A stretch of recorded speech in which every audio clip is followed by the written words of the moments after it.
దేవుని పరిశుద్ధమైన ఘనమైన నామానికి మహిమ కలుగును గాక. మన ప్రభువును ప్రియరక్షకుడైన యేసుక్రీస్తు వారి ప్రశస్తమైన నామంలో మీ అందరికీ నా ప్రేమ వందనాలు తెలియజేస్తూ ఉన్నాను.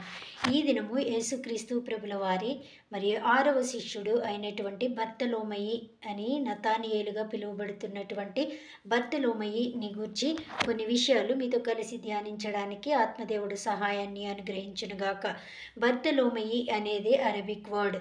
మరి నజరేతుకు 5 మైళ్ళ దూరములో ఉన్నటువంటి మరి కానాను అనే ప్రాంతంలో తులమై యొక్క కుమారుడుగా పిలువబడిన మరి బర్తలోమయి మరి తులమై గారి యొక్క కుమారుడు. ఇతను ఈ నతానియేలును గూర్చి యోహాను సువార్త 1వ అధ్యాయం 49లో మనం చూస్తే ఇతను చాలా విద్యాభ్యాసాన్ని అభ్యసించిన వాడని, మరి తెలివైన వాడని అక్కడ వ్రాయబడి ఉంటుంది.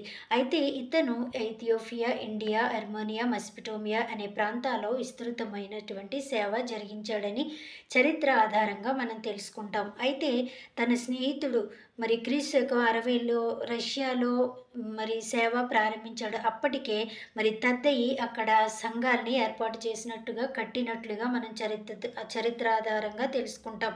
అయితే రష్యా వెళ్ళినప్పుడు అక్కడ రాజుగారి యొక్క విగ్రహాల్లో గాని, రాజుకు సంబంధించినటువంటి ఆ రాజ్యంలో మరి కొన్ని దెయ్యాలను వెళ్ళగొట్టినప్పుడు ఆ రాజు ఇంకా అనేక మంది మరి బాప్తిస్మం పొందడానికి ఇతను కారణమయ్యాడని మరి చరిత్ర ఆధారంగా మనం తెలుసుకుంటాం.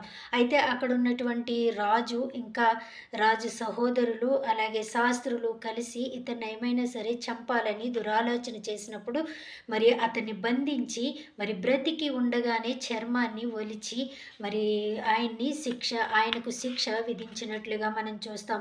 అలాగూ ఈయన్ను మరి చంపివేసినట్లుగా మనం చూస్తాం. నతానియేలు గారి సమాధి అర్మేనియాలో ఉంది.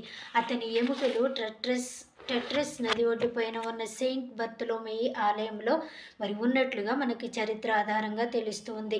26 సంవత్సరాలు ఆయన మంచి సేవా జీవితాన్ని కలిగి ఉన్నాడు. అయినప్పటికీ అతని పాదరక్షలు కానీ, అతని అంగీ కానీ మరి ఎలాంటి మరి చెడిపోలేదు అని మరి చరిత్ర ఆధారంగా మనం మరి తెలుసుకుంటాం. మరి చర్మం ఒలిచి చంపబడ్డాడు గనక అతని గుర్తింపు చిహ్నంలో మరి లేఖన గ్రంథము, అలాగే కత్తిని మరి పొందుపరిచినట్లుగా మనం చూస్తాం. బర్తలోమయి చనిపోయాడు.